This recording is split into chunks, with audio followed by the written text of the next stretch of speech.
without further ado, I'm going to turn it over to Principal Kerry Callahan.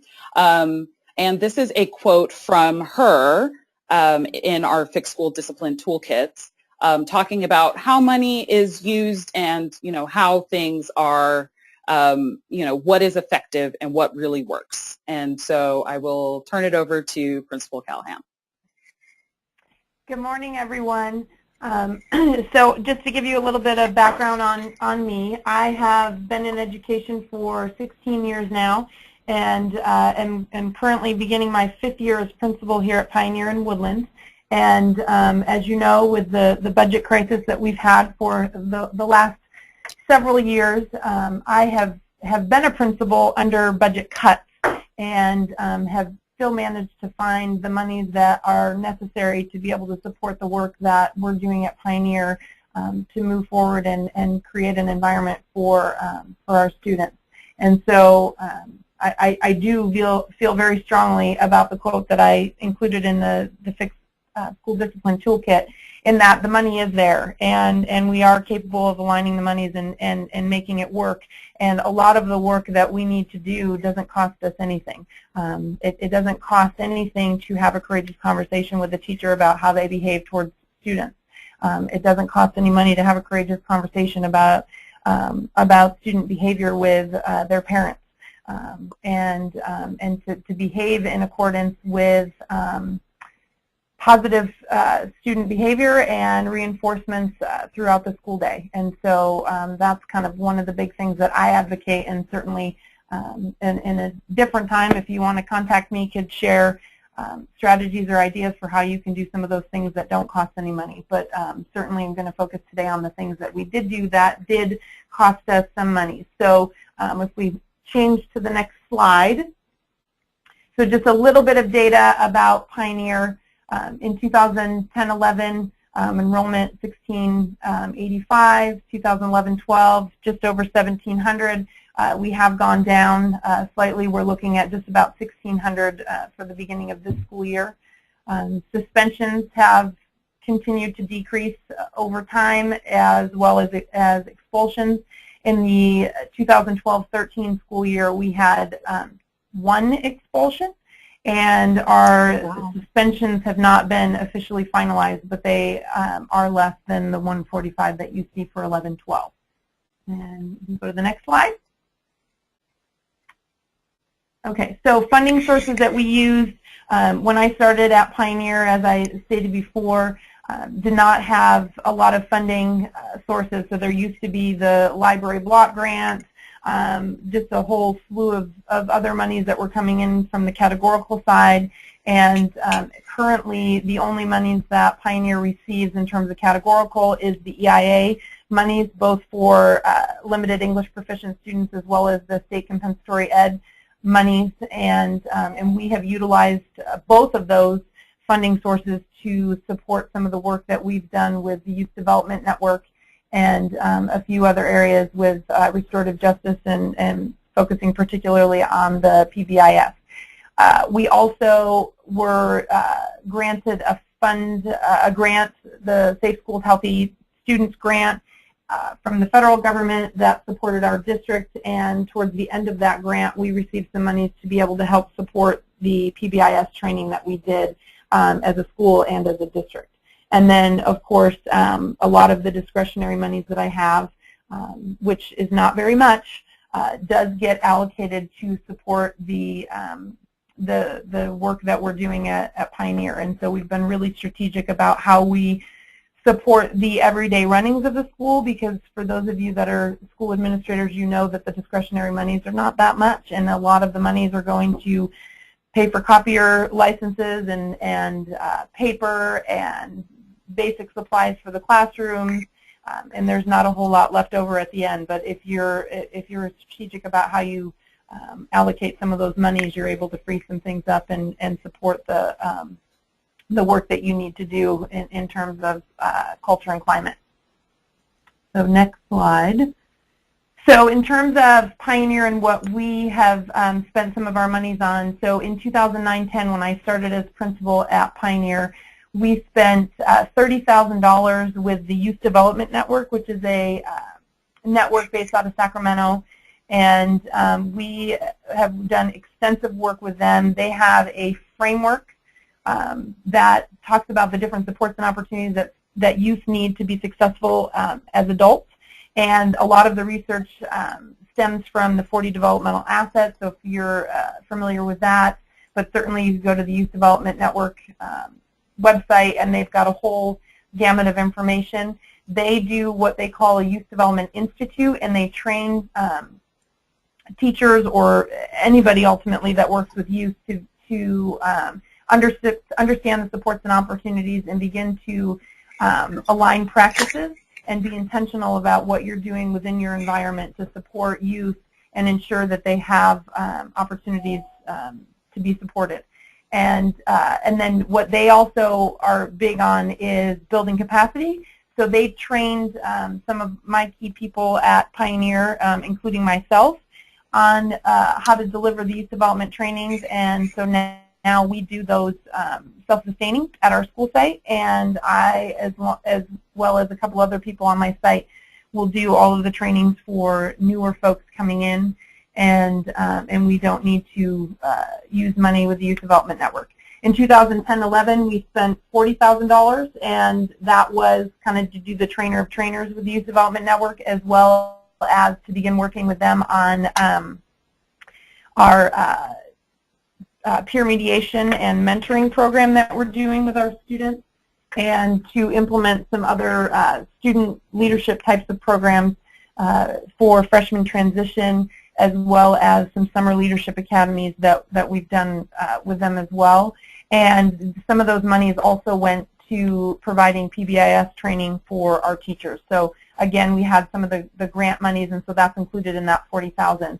But most of the monies in 2009, 10, and 10, 11 came from my EIA and discretionary accounts.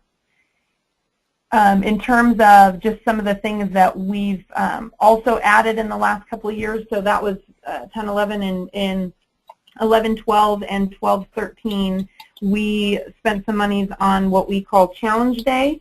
And we have worked with a company that comes in and does school-wide activities with students on just some really tough issues. And it's a great opportunity for our youth to come together and really get a sense of who they are, and that they're not alone, and that there are other youth around them that have gone through similar issues. And so every year we train our entire 10th grade class. This fall we are going to be training both our 10th graders and our 12th graders, with the idea that if we hit them twice throughout their career at Pioneer, that it will just have that much more of an impact. And so in 9th grade we have small learning communities, and we also do at 10th grade as well. But 9th grade they get a lot of other types of experiences, and so we felt that the Challenge Day would be more better suited at 10th grade. So they get the training, it's not really a training, but they get the experience in the end of September, beginning of October as 10th graders, and then they're going to now start getting it as 12th graders as well, with the idea that you're the school leader, and you probably just need to be reminded a little bit about what it means to be a Pioneer Patriot. And so those are some other things that we've spent some monies on, and then certainly some of the supplies for supporting the PBIS, so our school-wide rule posters, our Patriot Path, which is just one of our ways of recognizing students who are doing good things, and then there's just kind of a slew of other kind of nitty-gritty types of things that help support the work that we're doing that do require some financial support. So in terms of was it worth it, absolutely. So we, when I started in 2009-10, our API was 672, and last year for the 11-12 school year it was 742. We have received our preliminary scores, but have not gotten the official API yet for 12-13, and I can tell you that we are going to definitely see another gain. Can't share more specifics than that because, of course, it's all still confidential, but you will see some more gains for Pioneer for this year. And that's just API. And so when you look at just the STAR program, yes, we've seen increases across the board from Casey scores to special ed scores to our general ed, but outside of the API, we have seen a significant increase in our attendance. When I started at Pioneer, our attendance rate was about 95% or just under, and we are now the second highest attendance in our entire district, which is made up of primarily elementary schools, as are most districts in the country, and we're at 97%. So for a high school, that's pretty good. And so we've saved a lot of money for our district in ADA to the tune of about $100,000 because of the increases in attendance that we've had. We've seen an incredible increase in parent involvement in terms of both time but also resources and the willingness of them to be able to support and provide monies to help move us forward. We've also seen a significant increase in our number of students enrolled in AP classes, as well as the number of students who are passing the AP test. Ultimately, you name it, we've seen an increase in that area. There's not one area that I can think of that we've gone down or have remained stagnant. And we have not. This year will be the first year that we begin to really focus on the instructional part of it, because I feel very strongly that you have to have a healthy culture before you can implement good practices, because good practices in a toxic culture are going to just become bad practices. And so we, for the last several years, have focused on the culture climate, have done some work around instruction, but are now at a point where we're ready to go with instruction. And I just believe that we've now established that environment, that soil, so to speak, that we need to be able to support the instructional growth of our teachers, as well as obviously the continued academic growth of our students. But bottom line is our students want to be in school. And it shows because of our attendance rates, and it also shows because of their academic achievement and the fact that they're making more gains in academics, and they're trying harder. And it's not necessarily because the instruction of our teachers has gotten better, but certainly the relationship between teachers and students has definitely gotten better. And Kerry, a couple of questions have come in. There was a question about what API means, and obviously it's Academic Performance Index, but maybe you can give, because I think we do have a couple of people on the call who are out of state.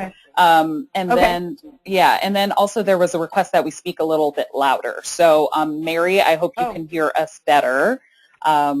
I speak very loudly all the time, but I'm hoping that this helps and that we're speaking straight into the microphone. Okay, so if you could give a little... And you know what, too? I'm taking myself off of the speaker phone on my phone and just speaking directly into that, the phone itself, so hopefully that helps.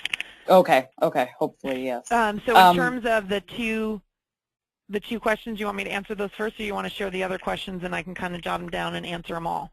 Or, just the two, first about the 40 assets, that would be good, and then the Academic Performance Index, and then just a little explanation of the suspension numbers, if these numbers are in student days or in number of students.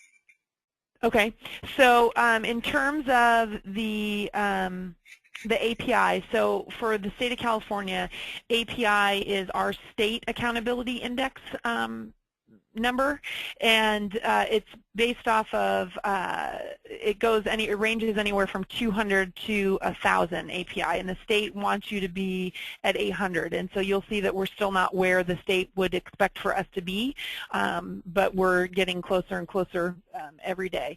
API is a component of what most people in the country would understand in terms of AYP, and that's the Federal Accountability System with NCLB, where there's a requirement, obviously, with what George Bush had indicated as the hockey stick, and so they have to meet a specific performance level each year, and that's your adequate yearly progress component, and API is a component for California that supports the federal accountability system, but then it's also just our state accountability, and it's kind of like our report card score. And that's what people look at when they kind of look to determine the success of schools, is what is their API score. And like I said, 800 is what we're ultimately shooting for, with 1,000 being the highest and 200 being the lowest. There was the piece about talking louder, but what was the other question, Sarah? I'm sorry. Oh, no, it's okay. The suspension, if the numbers are suspension days or students? Yes, so the suspension, that is days of suspension. Okay. And there was a question about somebody about the 40 assets.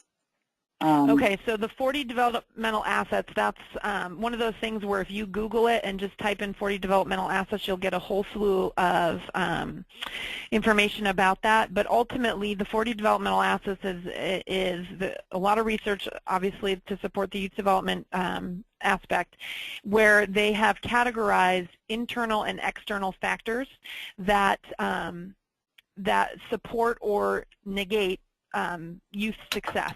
And so things such as positive adult relationships in their life would be obviously an external factor that would indicate higher levels of youth success as adults. Internal characteristics would be resiliency. You know, are there identifiers that are showing that a particular youth is resilient? And so ultimately, the more assets that a youth has, internal and external, the more likely they are to be successful. And so when you look at what those 40 developmental assets are, you're able to then say, okay, how can we be intentional about supporting the development of these assets? So externally, obviously, there's a lot more that we can do because we have more control over the external environment that youth are in. The caring adult relationships, that's been a big focus at Pioneer, is making sure that all of our youth have at least one adult on campus that that is connected with them. And so we have some different things that we've done to try and identify who are those youth that don't, so that we can be strategic about placing teachers as kind of invisible mentors and assigning them certain students so that that student then has an adult to connect with without realizing that that adult has been intentionally placed in that situation to support that youth. Internal things, obviously there's things that we do to help try and support our youth in developing some of those internal components that they need to be successful. And there's I can't remember for sure, but I want to say that it's around between 21 and 25. They've done some studies that have indicated that youth who have at least 21 of the assets, of the 40 assets, their likelihood of success is pretty good. And so once you get down under 21, then you're ultimately dealing with what we would consider at-risk youth. And then there was another question about the Challenge Day program and if it runs throughout the year or is it just the summer before 10th grade? Great question. So Challenge Day is, it is kind of insinuated in the name, so it's a day where students participate in a day-long, intense, 7-hour set of activities. Some of you might be familiar with an activity called Cross the Line, where you get the whole group of people and you ask the question of, have you ever been exposed to drugs? And then every student who's been exposed to drugs would cross the line, and then they look and they see, oh, okay, I'm not alone. There's other people that have experienced this as well. That's just one of a whole slew of activities that they participate in throughout that day. And then our staff is also trained and provided information from the trainers who do the Challenge Day to support our youth throughout the year. And so with the 10th graders that we've done in the past, just 10th, and this year we're starting it with 12th also. The 10th graders are on teams, as I had indicated just briefly before, and so our 10th grade team teachers incorporated into the work that they do as part of their team, and they do regular reflections on the Challenge Day experience, and they continue to do some activities to help continue to support the students throughout the year. We also have counseling services right after Challenge Day because there are some things that come up for our students that they haven't dealt with before, and so we make sure that we have some support from our counseling staff, and then our district actually helps support by sending some of their counselors from other schools to support us on those couple of days after. So it's not an all-year thing per se. It's a day experience for the students, but it's something that lasts and has an impact throughout the year. Great. And the rest of the questions will hold a little bit until the end, because I'm sure a lot more will come up. Okay. Okay, so the next part of this is I'm going to go through a few of the funding sources that we have identified through the How We Can Fix School Discipline toolkits. And, as I said, these toolkits are being updated online continually, and then also there will be a hard copy update in September. So I'm going to just go through a few of these, and we'll always add to them. So the first thing I want to discuss is the federal funding sources. So IDEA, Individuals with Disabilities Education Act, provides monies and funding for programs that provide special education and related services for children with disabilities. 15% of IDEA funds can be used to support intervention services for low-achieving and at-risk students. And so since, PBIS is one of the accepted and recognized methods for supporting low-achieving and at-risk students at the federal level, schools can use IDEA funds that they receive to implement PBIS programs. Under Title I, these funds are to support research-based educational strategies that close the achievement gap between high and low-performing students.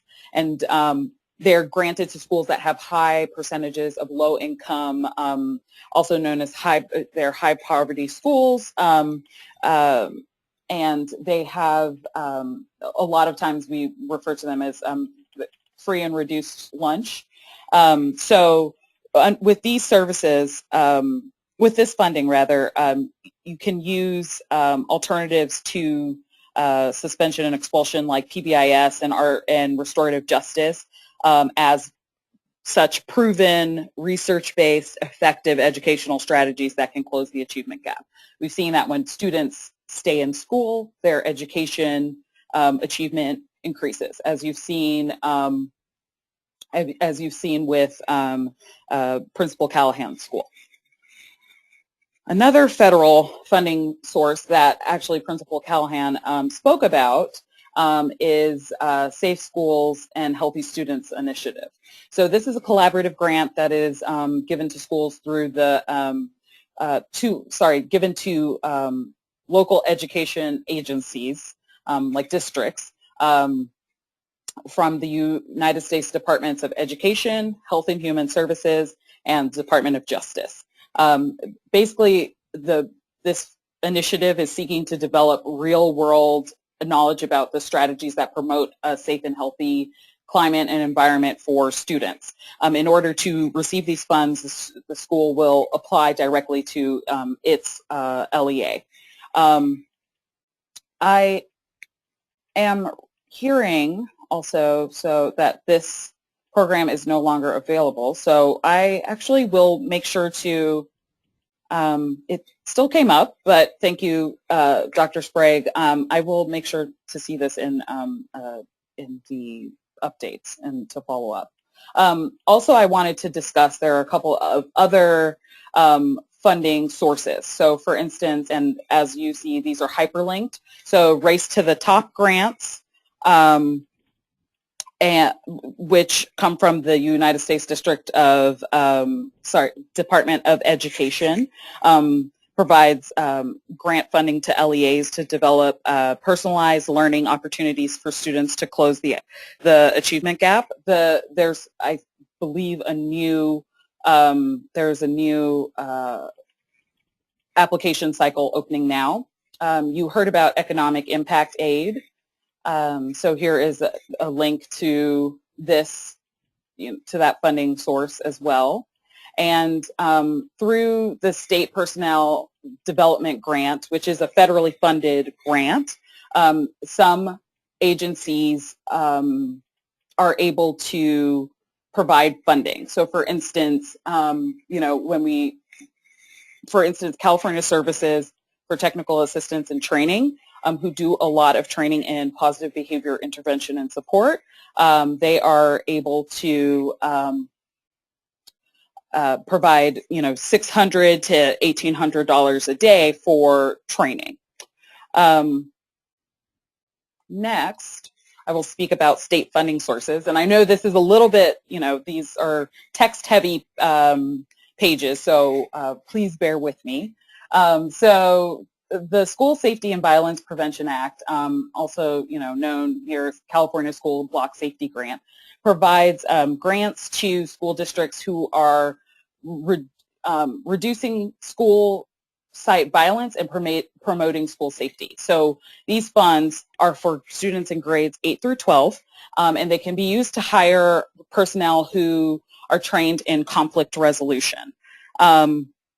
So they, you can hire, you can also establish in-service staff training for school staff to identify at-risk pupils and provide instructional curriculum and materials to equip pupils with skills necessary to prevent school violence.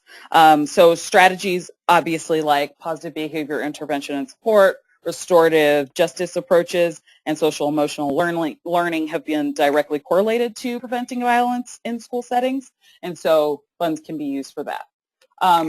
Finally, I have the Mental Health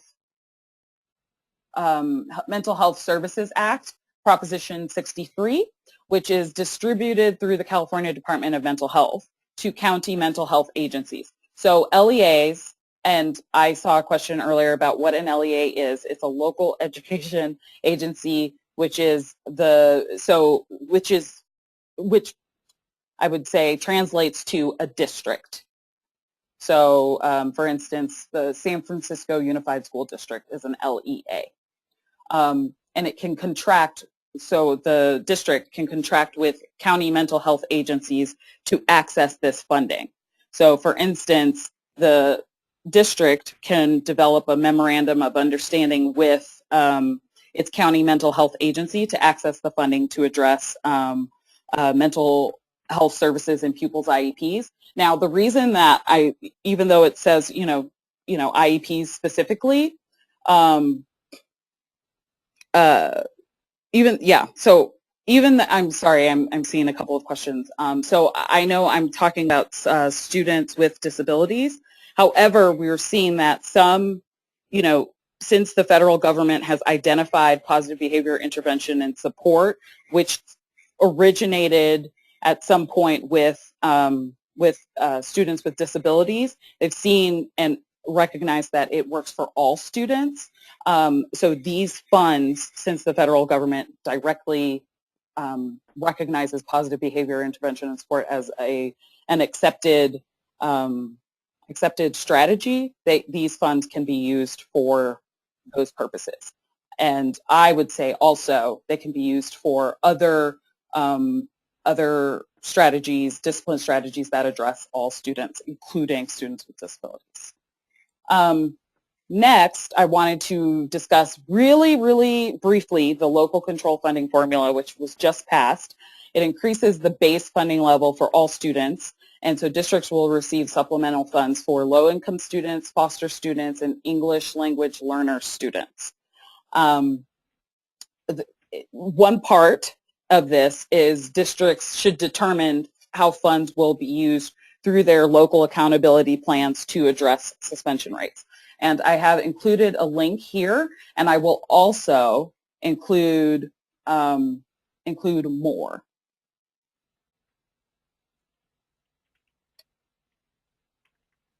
and more in the updates. So private funding sources.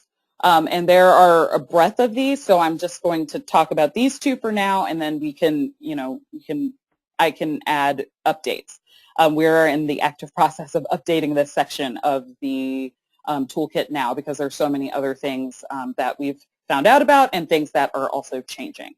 So the California Endowment makes grants to organizations and institutions that directly benefit the health and well-being of Californians. They have identified and recognized that school education and discipline policies and improving educational opportunities to students affects and improves the health and well-being of all Californians.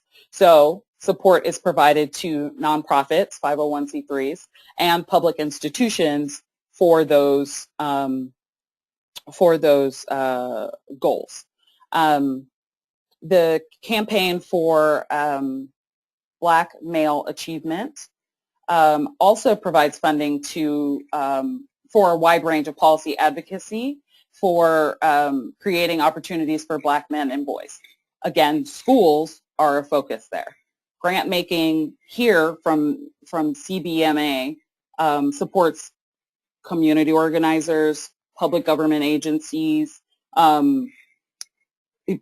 private nonprofits that will promote education equity and dismantling of school to prison pipeline. They take letters of inquiry or proposing projects and proposing things that create hope for Black men and boys and provide funding along those lines.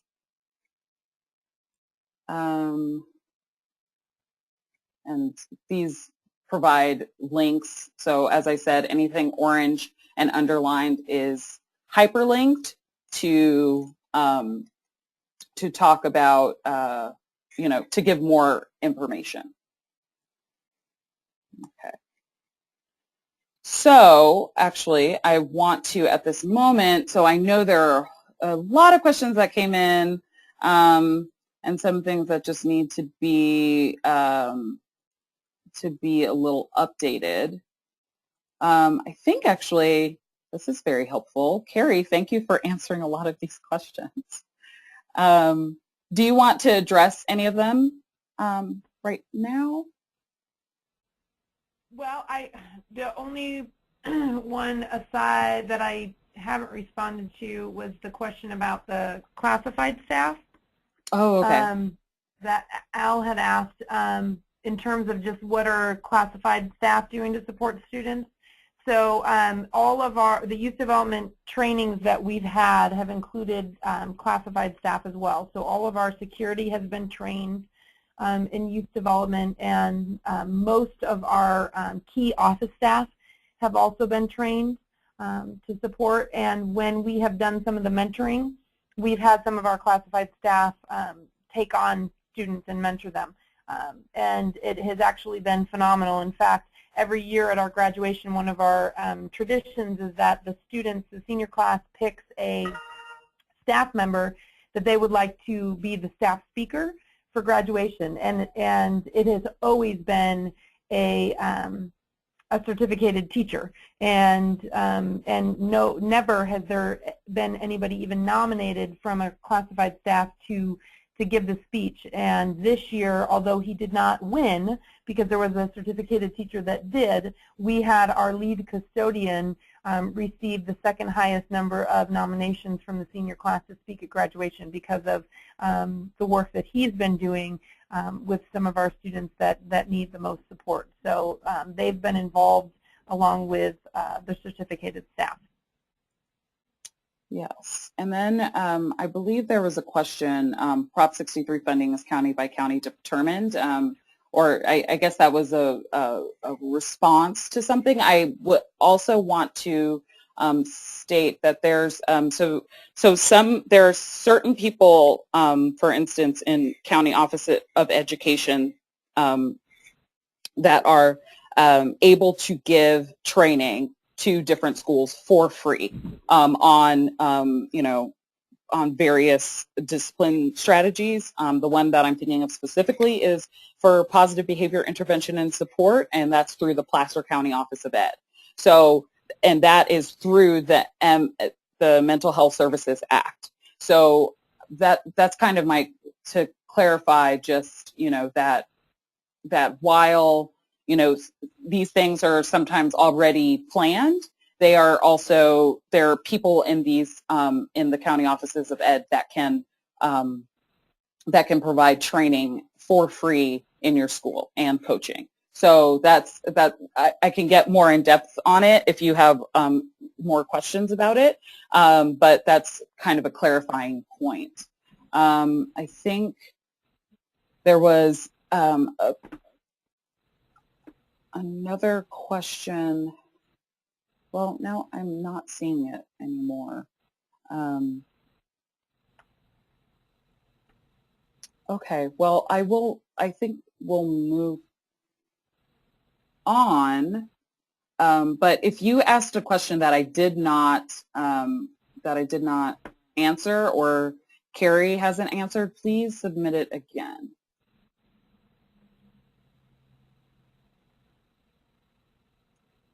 Okay, and so I'm sorry, y'all. So another part of the How We Can Fix School Discipline toolkits, webinar series, and other things that we're doing is to share best practices and build the network of people who are lowering suspensions, improving school climate, and increasing achievement, bringing more parents into the fold and having more parents help with the operations of school. All of these things, we're trying to share all of those practices and kind of be a clearinghouse, I guess is one way of saying it, of all of these really great strategies. So I have contact your helpful leaders and experts in your area. Kerry is one of those people. And also I have this hyperlinked to, the school and community leaders and experts that are, and we'll go now to the toolkits where all of these people's names and phone numbers and emails are listed, and you can find them by your area. So Northern California, and you can download the PDF of it. Oakland, San Francisco, Contra Costa, then Central California, Fresno, all the way down to, there's San Diego, Pomona, Los Angeles, and then there's statewide as well, people who are able to help you statewide. Additionally, you can contact us at Public Counsel. You can also contact our long list of partners who are also working on various pieces of the dismantling the school to prison pipeline. And I see there's there's a question about good practices. And I think, Kerry, if you want to address that further. Yeah, so I think when I was talking about the good practices before addressing the curriculum and instruction, so I had talked about that we have in the last several years been focusing pretty much on the culture and climate and getting good practices, or kind of creating that healthy soil, so to speak, is what I like to consider the culture and climate. And so when we're talking about good classroom management and improving the relationships between teachers and students, and providing opportunities for youth to feel safe and supported in school, supporting their attendance, supporting their discipline, supporting their families, doing all of those things that really support their their physical and emotional safety, and the relationships that they have with the folks that work with them at school. And in order to, and I believe solely on this, and I believe that the federal government believes this as well, because there is a lot of push right now at the federal level and even at the state level to address the culture and climate, because when you put so much emphasis on the instruction and the learning without addressing the external context for which students are doing that, you're probably not going to get the gains that you need, and ultimately the youth development framework kind of indicates that. And so to just kind of briefly share with you about the framework for youth development. So there's 5 supports and opportunities that youth need to be successful, and they go in order. And it starts with physical and emotional safety, and they've kind of added cultural safety to that as well, that people need to feel safe before they're going to be comfortable doing tasks or participating or whatever it is that you're going to ask them to do. And ultimately, this is human development as well, because as human beings, we need this. We need to feel emotionally and physically safe where we're at. Once that's occurred, then physical positive adult-student relationships and student-student relationships can occur. And so what are we doing to intentionally develop the relationships between the adults and the students that work together at school? And then once that happens, then youth will begin to participate. And so what are we doing to intentionally provide opportunities for them to engage in authentic, meaningful activities? And then what are we doing to involve the community? Both getting the community into the school and getting the students out into the community. And then the very last thing, once you've kind of provided those opportunities for youth, is the skill building piece. And so what is it that we want for our youth to get out of the environment that we're putting them in? So if it's in a math class, what is it that we want them to learn from that math class so that they can be successful when they leave us at the end of high school? And if you start, and a lot of times, particularly at the high school level, there's a big focus on the content. And, you know, high school teachers, they became high school teachers because they love history or they love math. And it isn't necessarily that they love students, you know, and I'm not trying to say that they don't care about their students. They do, but most of them got into teaching first because of the content that they liked, and secondly because, yeah, they enjoy kids and they'd probably enjoy teaching the content to the youth. And so what we've been focusing on is how do you reverse that? You have to care about these kids first. You have to support them. You have to get them to like you. Anybody who says that youth don't have to like you, they just have to respect you, not to do their best. They have to like you, and that's in order for them to do their best. They can do well, but in order for them to do their best, they have to connect with you. And so what are we doing to connect with our youth and to get them comfortable in our classrooms and provide opportunities for them to feel like what they're doing is meaningful? And then what skills are we then teaching them? And so that's the good practice around culture and climate that needs to happen. And unfortunately, because of some of the federal mandates in terms of accountability and the state mandates, or even mandates that come down from the district level, oftentimes culture and climate is considered fluff, and what you end up looking for solely is what's the academic achievement of the students. But the bottom line is the academic achievement of the students is going to continue to increase if you are focusing on your culture and climate. And we've seen that at Pioneer by focusing on culture and climate, and we're seeing significant increases in achievement. For the last several years, Pioneer has had greater achievement than any other school in our district, and it's not because the other schools in our district aren't doing great things, but because we're focusing on culture and climate also, and that's a key piece. So I hope that answered your question. Yeah, and then there was thank you for that. And there was another question about you know, many student behaviors beginning at the elementary school level, and if you had any specific programs that you could recommend for elementary schools.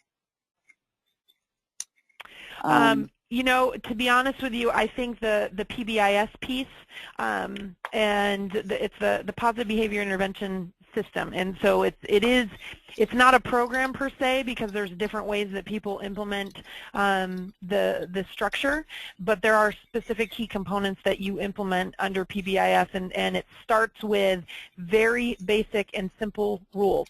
And one thing that I could say for you, if you're at a school or you know, whatever role you're in, is do a litmus test of your students at your school. Ask them what the, you know, start with your staff first. What are the school rules that we have?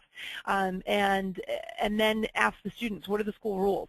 And you're going to find, and it's very eye-opening and very humbling, that nobody says the same thing, unless you've really done a good job of being very simple, succinct, to the point, and then yes, everybody then can say, oh, the school rule is this, this, and this. But most of the time, and when we did it at Pioneer, it was like, oh, no cell phones, or oh, no hats, or no this, or no that, and ultimately everybody had something different to say about what the school rules are, and we implemented be safe, be respectful, and be responsible. And everything that that we're doing at Pioneer is focused on what does it mean to be safe in the classroom, what does it mean to be respectful, what does it mean to be responsible. And obviously respect in and of itself is a very general term, and so we have to become more specific about, okay, what does that mean? But then ultimately when you talk to students, and we're still not, you know, where we need to be, because it's obviously we're growing and improving all the time, but when you talk to students, they'll say, oh, the rules at Pioneer are be safe, be respectful, be responsible, and that's what we're focused on. And at the elementary level, beginning that, and as a district, it's been very helpful for Pioneer, because a lot of our elementary schools are doing this already, and so the students are learning what it means to be safe, respectful, responsible at an elementary level. And so then they're becoming familiar with the language and the reward systems and some of the behavioral consequences and intervention supports that are provided, so that it becomes consistent when they come to middle school and then on to us at the high school. So I would say start by figuring out what it is that your students believe the rules are on your campus, and then start to really simplify what are the key things that we need for them to have, and how do we be very intentional about ensuring that they've been taught the rules. And we can't just assume that they know better, but how do we teach them, how do we reinforce them, revisit them, and then how do we recognize when they're doing the right thing? Right. And I would say that that's probably the best thing that you could do at the elementary level. And I would also note that restorative practices and restorative justice approaches have also been seen to work very, very well with elementary school students. And actually in the fixed school discipline toolkits, there are, you know, different elementary school schools who are highlighted doing both positive behavior intervention and support, and also other ones doing and having very, very good results with restorative justice or restorative justice approaches, where students are able to basically given, you know, that same space to talk about, you know, things that they have, you know, things that they're feeling, the foundation of the behavior that they're exhibiting that is, you know, unwanted by the school community, and are given the opportunity to repair any harm they have caused within the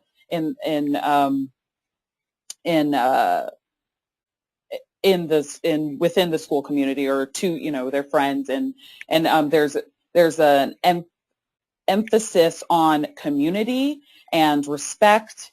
And the relationships among you know, different students. So we will actually among students, and also among, you know, teachers and administration and parents. We will actually and there is actually, Stella, thank you so much for noting this, because there is also there will be another webinar, in fact, about restorative justice. And actually, Stella, would you mind putting a link up for for the audience as well? Yes. So I wanted to get to, next steps really quickly, and we can continue questions. I think there are a lot of really great questions coming in. So immediately after this webinar, I will send out a webinar survey, and in that survey, I have a space for people to ask for, just any additional comments and questions. And if you have something that is you would like to receive a webinar on or more information about, please put that in there. We're always taking more ideas and have more space for webinars, and also want to know obviously how we did and get some feedback. Additionally, a lot of you have asked for the for this actual PowerPoint, and that will be also available directly after this webinar is over. I will upload it, and you will receive the link along with, it'll be uploaded to the same place where you registered to participate in this webinar. The other thing is that you can visit fixedschooldiscipline.org. You can add your contact information to the list. We'll inform you about important developments, all of the updates to the toolkit, upcoming webinars, and you can, weigh in on the blog. You can also share your personal, here's the website. You can share your personal stories about, things that you're doing in your communities to improve school discipline and fix some of the issues. You can also get links to and download the toolkits, which are here. This is the downloading the full PDF hard copy file of the toolkit, as well as see some of the pages that are in the toolkit here too. And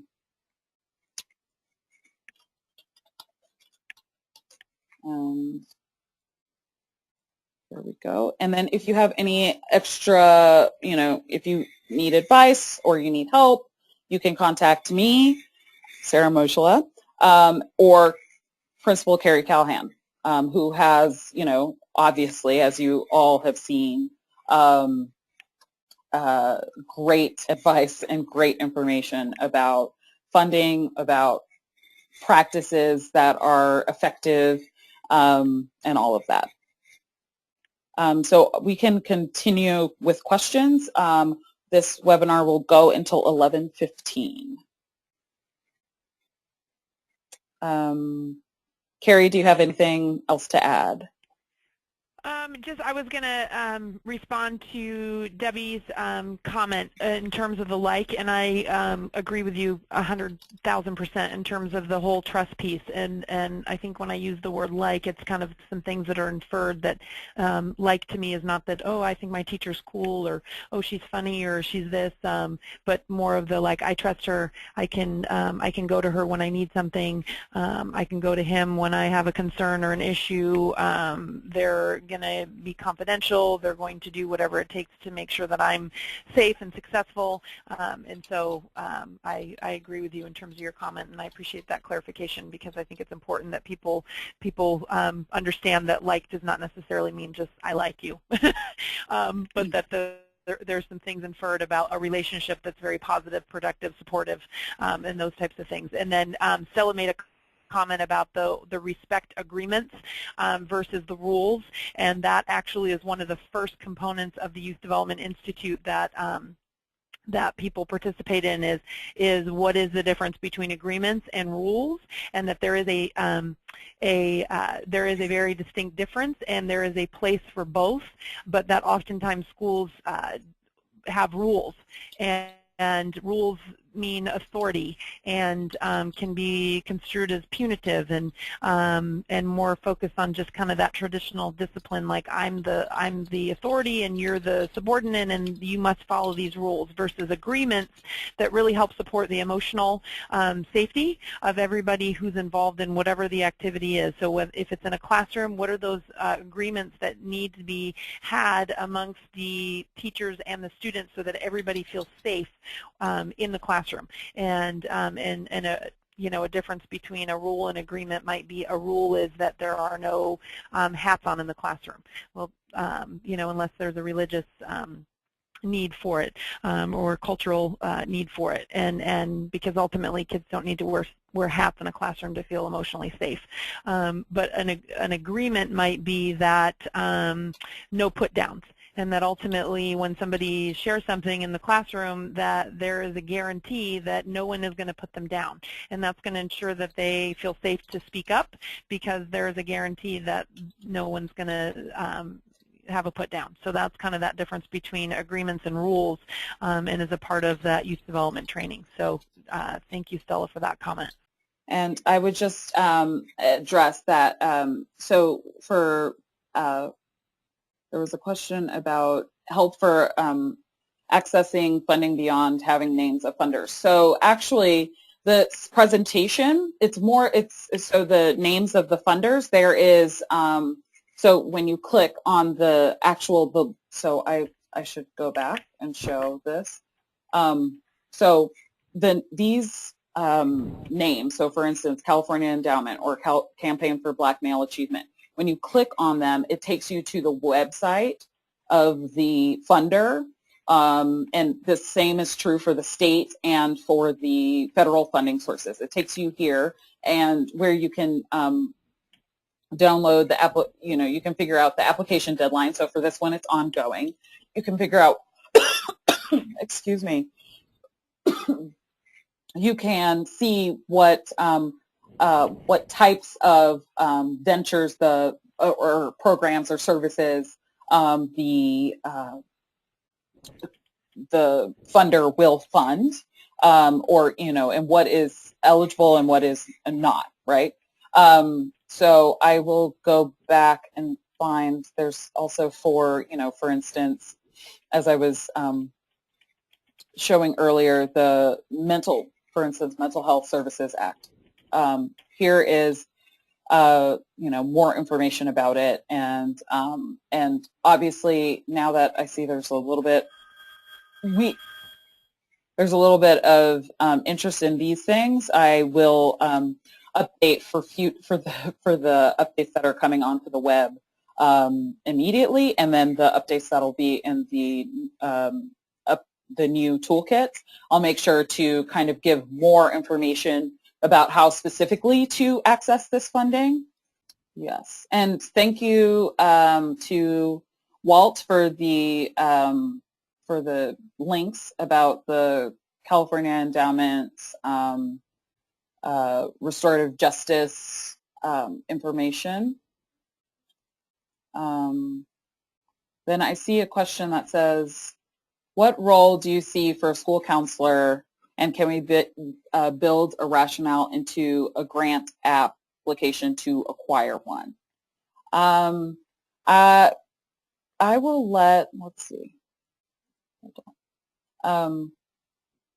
I think that it depends, right? It depends on the funding source. I know that for the school block safety grant, yes, that's definitely that's definitely one of the stated objectives. I think that from my work with looking at different funding sources and looking at different funders, I think that there are creative and really good ways of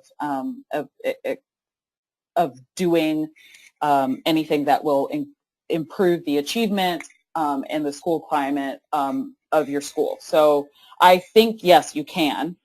Kerry, what do you think about that question? I definitely agree with what you were saying. The counselor's role at our school is, I mean, it's integral, and they're involved in all of the work with our conflict mediators and mentoring. They're also supportive in identifying who are those students who are most at risk, so that we can assign teachers to them. They work with families, home visits, those types of things. So they're to me, they're just an extension of the administrative team, and help to support and drive the work that we're doing. In terms of the grant stuff, I have seen us increase in our district the number of counselors that we have through the Safe Schools, Healthy Students. That was a huge component of our grant for that. So I definitely think you can build rationales into grant applications that you do to acquire counselors, because I've seen it done in our district. And Ed Johnson asked a question about the list of California schools that have programs. Ed, do you mean that have alternative discipline practices?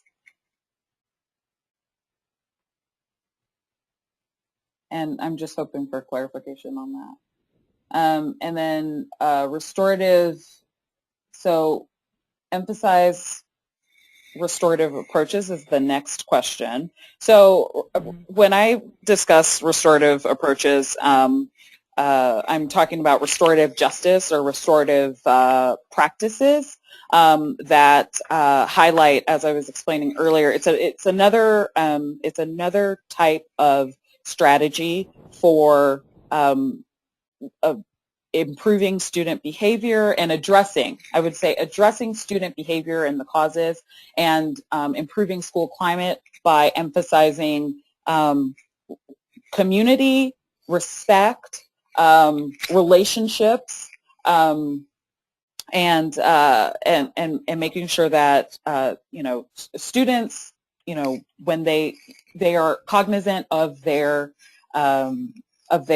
of the impact their actions have on everyone, including themselves, right? And so there's a lot in the toolkits actually about restorative justice and the different restorative approaches that are taken in different schools. So we actually have 3 highlights. So similar to the highlight that we have on Pioneer High School, there's a highlight on San Francisco Unified School District, one on restorative justice for Oakland youth in the Oakland school system. And then there's also one about the schools in Richmond that are using restorative justice to improve relationships between administrators and teachers, teachers and students, and among the students, and among the whole school community, with also parents. And the outer community. So some of the things that you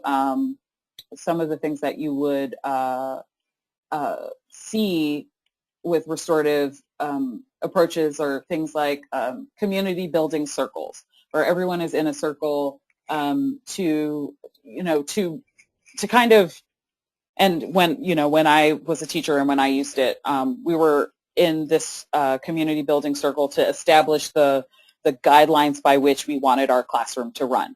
And so, students would, say, things like one mic. So, if someone's speaking, we're not going to interrupt. If the teacher's speaking, we won't interrupt. And so there were some things where we discussed what different values looked like. You can also use restorative justice circles for, and I did this a lot for, before writing assignments for my students. So thank you, Ed, for clarifying. And I will go to that spot here, and I will show the list again. And you can access the list at www.fixschooldiscipline.org/toolkit/contact, and you can download the PDF here. and we're in the process of making this more streamlined and easier to see, but you can go through and you'll see it's organized by Northern California, Central California, Southern California, and then statewide.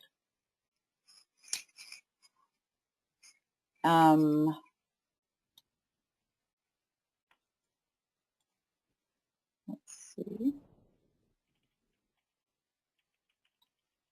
We've got about 4 more minutes for any other questions.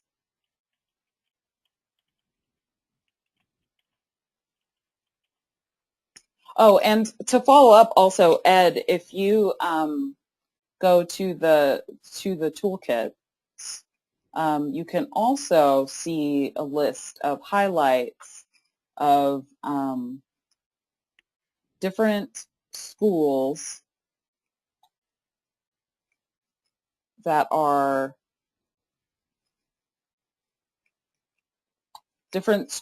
highlighted for the toolkits that are doing different things like trauma-informed care, social emotional learning, positive behavior intervention and support, and restorative approaches. So if you go here, here's where you can download the full PDF, or you can look at the different pages. So the educator toolkit has, just basic pages that give you information about statistics and also the alternatives that are available to reduce out-of-school suspension, specific information about the alternatives, so things about positive behavior intervention support, restorative justice, social emotional learning, trauma-sensitive schools, information about racial bias and discrimination. Then there are actual tools. These tools include, model alternative discipline policies, different, monitoring plans, and then these real-life stories of, different improved school practices. So as you can see, the list is quite long.